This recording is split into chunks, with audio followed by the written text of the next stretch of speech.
alerte, c'est la merde, la fin du monde est proche. Enfin, pour ce qui est du monde physique, je sais pas, mais pour le cyberespace, c'est pas reluisant.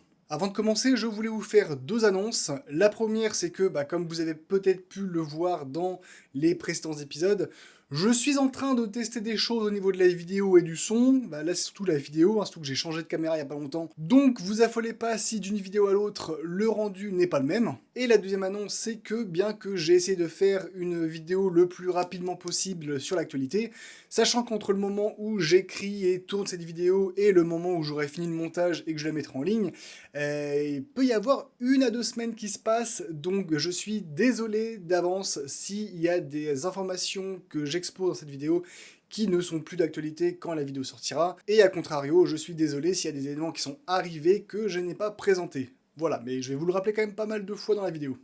Salut à tous, c'est Deru et bienvenue pour un nouveau DeruTech. Et je ne sais pas pourquoi j'ai autant d'énergie pour une actualité si triste.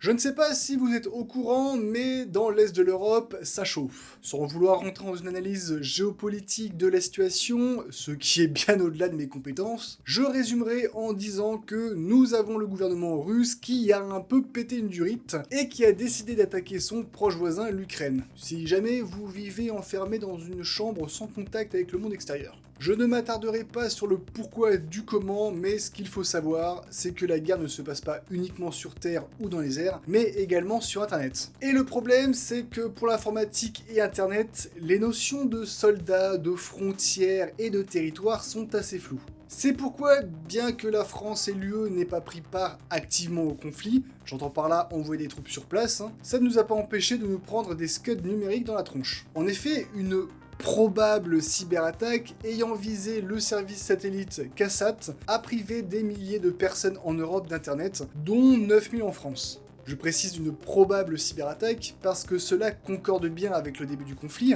mais il n'est pas impossible qu'on découvre qu'il s'agisse d'une défaillance système. C'est pourquoi l'emploi du conditionnel est de mise pour cette vidéo, car il n'est pas forcément simple de démêler les cyberattaques des problèmes techniques. Problème étant que cet événement a également touché les systèmes de surveillance et de contrôle de près de 6000 éoliennes en Allemagne et en Europe centrale. Petit fait inattendu au début du conflit, où l'on s'attendait plutôt à une vague d'attaques suivie de la riposte, Conti, un groupe de cybercriminels russes, a pris un petit peu tarif de la part d'un analyste en sécurité ukrainien. Ce dernier, potentiellement encore une fois un de leurs membres ukrainiens, n'a pas apprécié que le groupe prenne position en soutien à la Russie et a exposé publiquement de nombreuses informations comme des journaux de plus d'1 an de conversation interne, de la documentation technique, du code source de logiciels internes et de malware, et des identifiants et des mots de passe. Je pense qu'il l'avait un petit peu mauvaise et on peut le comprendre. Pour ce qui est de cyberactivisme, les Anonymous, célèbre groupe de hackers international, généralement plus du côté des opprimés, n'est pas en reste.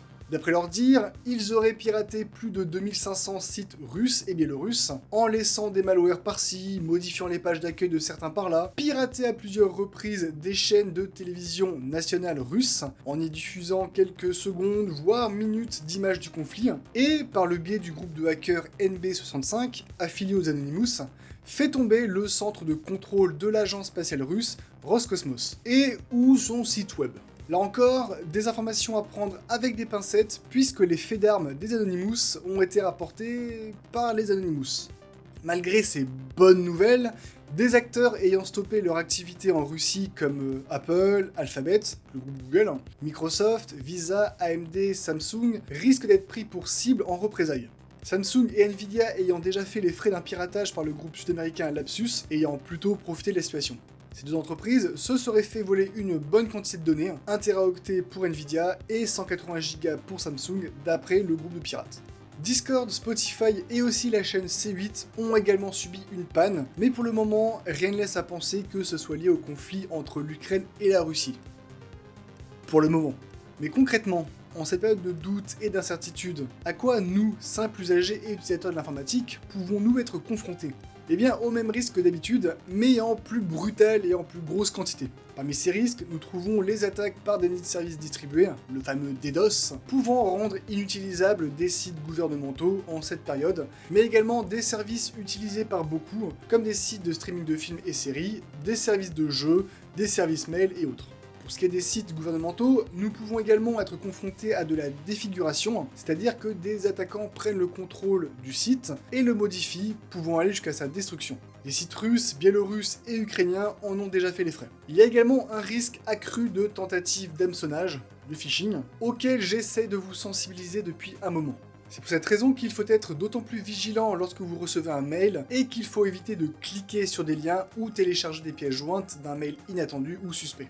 Et également, le risque de prolifération de malware est également bien plus présent. Des whippers, des malwares ayant pour seul but la destruction pure et simple des données qu'ils croisent, ont d'ailleurs été identifiés. Je souhaitais également vous parler de Kaspersky, car cet antivirus que beaucoup de gens connaissent est russe, en vous disant que les risques sont minimes et que le plus gros risque à venir à moyen terme, ça serait de ne plus avoir de mise à jour de la base de signature virale, cette base de données des signatures de virus servant de point de comparaison lors de l'analyse de fichiers. Mais apparemment, le groupe NB65 aurait piraté l'antivirus et aurait récupéré son code source. Donc en fait, si vous possédez Kaspersky, il faut envisager assez rapidement de changer d'antivirus. Comme je vous l'ai annoncé en début de vidéo, la situation pouvant être amenée à évoluer rapidement, et comme il y a un délai entre l'écriture, tournage de mes vidéos et leur publication, il est possible que de nouveaux événements soient apparus entre temps.